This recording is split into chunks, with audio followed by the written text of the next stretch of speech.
How to cook authentic Filipino food.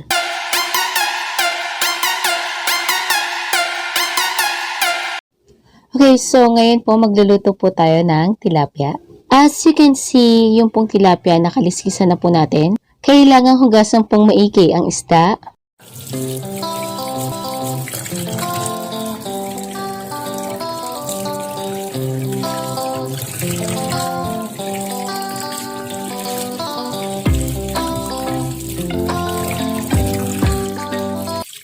Hugasan pa po nating maigi ang isda.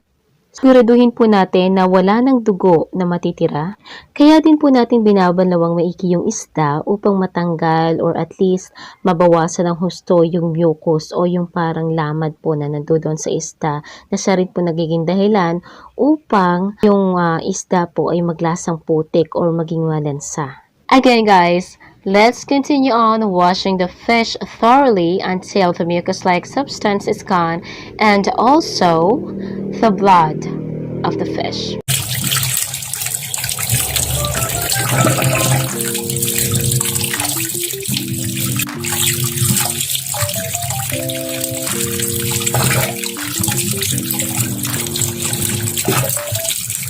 Once na makita ninyo po na malinis na ang isda, wala ng dugo pati sa loob at saka po sa gitna. Gayon din naman po wala ng anumang hasang, maliit man o malaki sa loob po ng ulo ng isda, pwede na po natin siyang masasabi na okay na siya, ready for cooking na.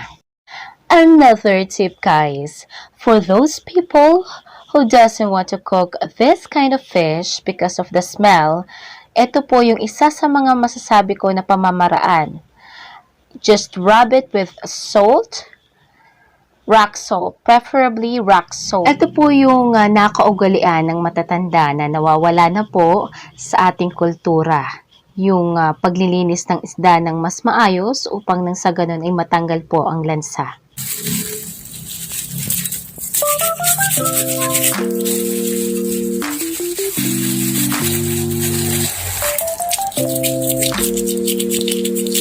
Siguraduhin po natin na lahat po ay nakuskusan na po ng asin, pati yung kaloob-looban ng isda.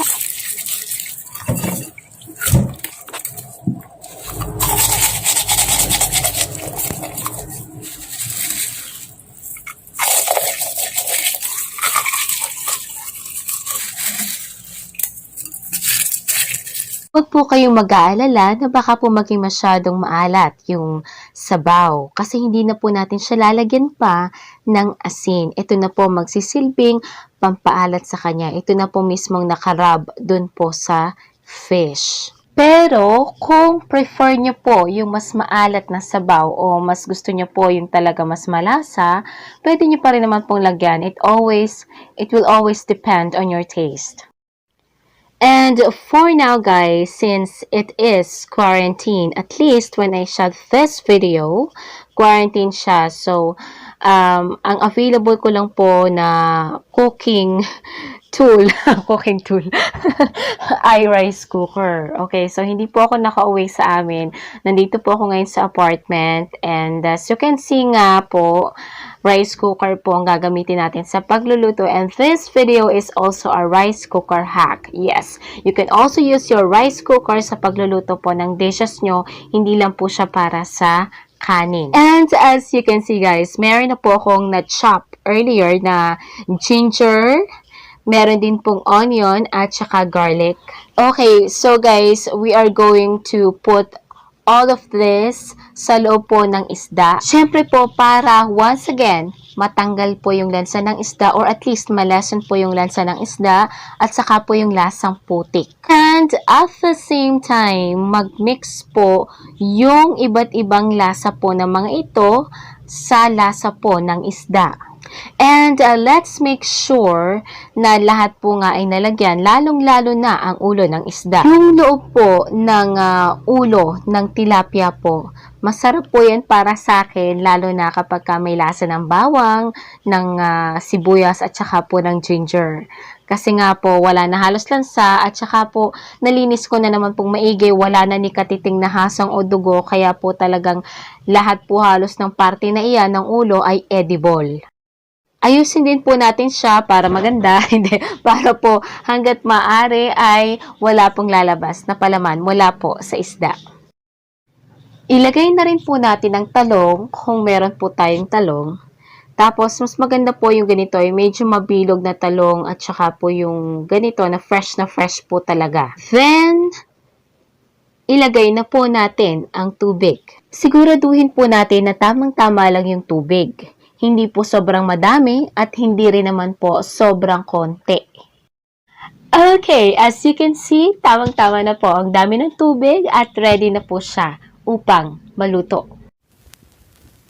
So, habang nakasalang na po siya sa rice cooker, yung ating isda, tatalupan naman po natin ang ating mangga. After po naman natin siyang matalupan, we are going to cut the mango into our desired size or sizes.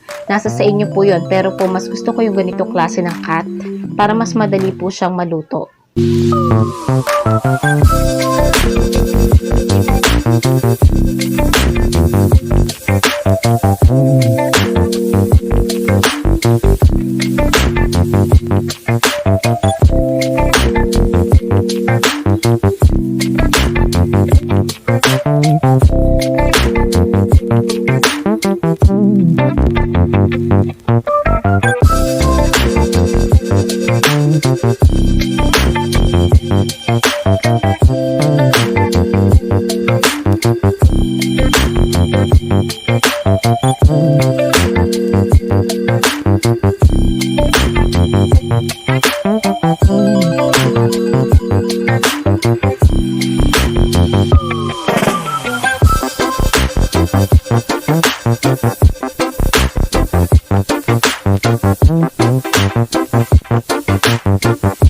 Matapos pong hiwain ang mangga, ilalagay na po natin siya sa soup and ilalagay na po natin siya kapag nakita natin siya na medyo sumisibo-sibo na. Alam niyo yung medyo nagbo-boil na siya ng konti. And as much as possible po, i-try po natin siya na ilagay siya dun sa mga parte na malapit sa isda o kagaya nitong nilalagay ko po ngayon sa loob ng ulo or dyan po sa mga paligid na malapit po sa mismong isda. Just make sure na hindi po maiibo ng masyado ang soup or sa madaling salita, hindi po siya mahahalo. Yes, you heard it right. Pag nagpapakulo po tayo ng isda, ang technique po dyan para hindi po siya maging malansa yung mismong sabaw niya, wag na wag nyo pong hahaluin yung soup. At sa makikita ninyo po, masyado pong clear ang sabaw. Kasi nga po, hinugasan po nating maigi yung isda. At yung pong talong, medyo nagbabrown na rin po siya. Don't worry po, mamaya po magiging maayos ang itsura niyan kapag po naluto na siya. Makalipas nga po ang ilang sandali, ngayon nga ay makikita nyo na nagbo-boil na po siya.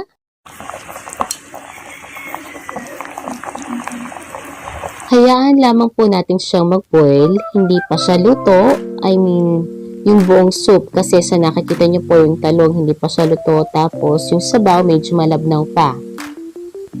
At sa makikita ninyo rin po medyo nagmamanti-mantika na ang sabaw niya, hindi ko siya nilagyan ng taba ng baboy or mantika or anything like that. Ito po ay natural na mantika ng isda. Yan po ay nanggaling mula mismo sa isda. At ngayon nga po, makikita nyo po na hindi na po masyadong clear yung tubig. Although malinis pa rin siya. Pero pag ganyan po, ibig sabihin medyo umaasim na po yung sabaw kapag po ganyan na yung itsura niya.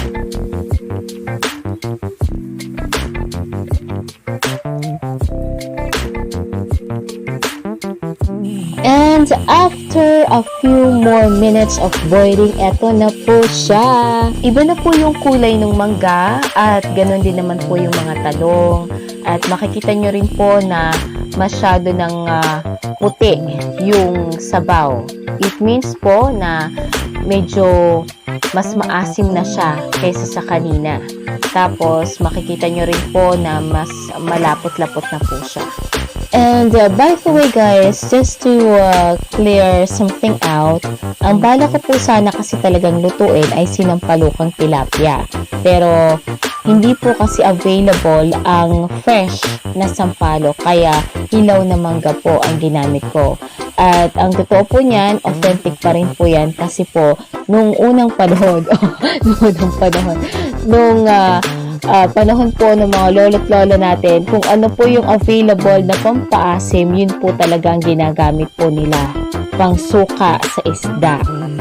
Okay, so ang maipapayo ko rin po, huwag po tayong gagamit ng artificial seasoning and flavoring. Like for example, sinigang mix sa ganitong klase ng recipe. Unang-una po kasi hindi siya sinigang. Okay? Pag sinigang po, may kamatis. Ito po ay wala. Pangalawa, ito po kasi yung traditional way of cooking. Ang ginagamit po ay fresh ingredients at hindi po mga artificial. Okay? At idadagdag ko rin po na kung gagamit po kayo ng seasoning or artificial flavorings, hindi po magiging same ang resulta. Mag-iiba po ang lasa niya. Hindi po maa-achieve yung lasa na talagang target po natin. At habang nagbo-boil po siya, gagawa naman po tayo ng akmang sausawan para dito. Well, para sa akin, ito po ay akma para dito kasi ito po yung paborito ko talaga. Dahil nga po, wala po ako sa amin nang niluluto ko po ito at sa tingin ko po I have implied earlier or I have mentioned earlier na late upload po ang video na ito. Wala po akong almirez, kaya po kutsara na lang po at maliit na bowl po ang gamit. Unang-una po, kailangan po natin ng sili at kailangan po durog na durog po yung mga sili.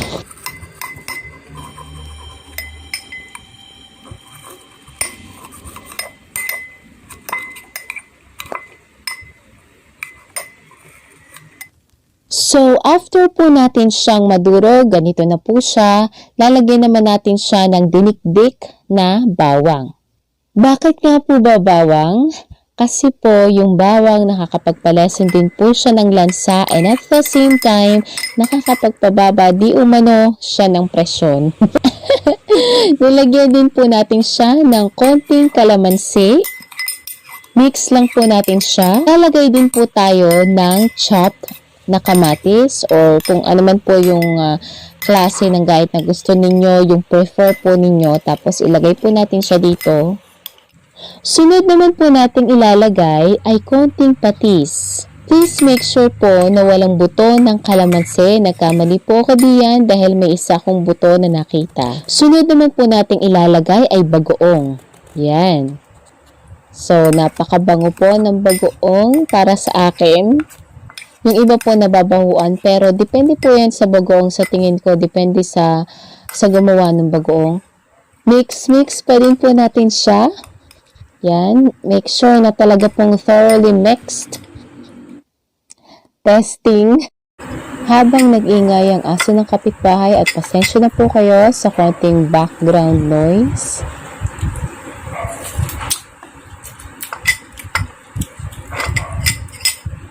At sa nakikita ninyo po, nilagyan na rin natin siya ng ginayat na mangga. Hindi po yan yung inangasab ko kanina.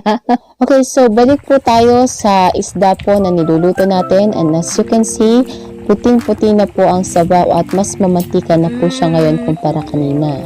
And mas nagbo-boil na rin po siya. Kitang-kita po natin na lutong-luto na po yung isda. Yung talong po ay makikita nyo rin po na lutong-luto na rin po siya kasi wrinkled na po siya o yung kulukulubot na po siya.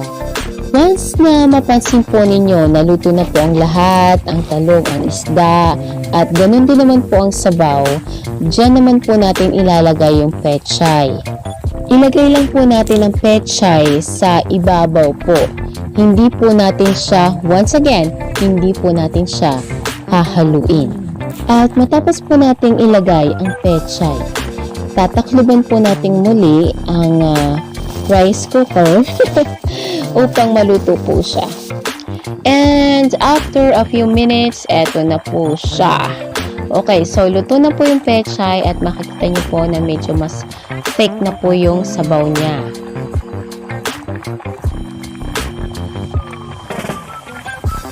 After po nating mahango, hindi ko na napigilan ng aking sarili at sa makikita ninyo may bawas na po yung isda. At masarap po talaga siya. I can still remember like it was yesterday.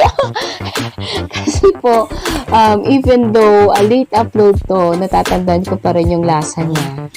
Okay, so masarap po talaga siya. Malapot yung sabaw habang tumatagal, lalo siyang lumalapot.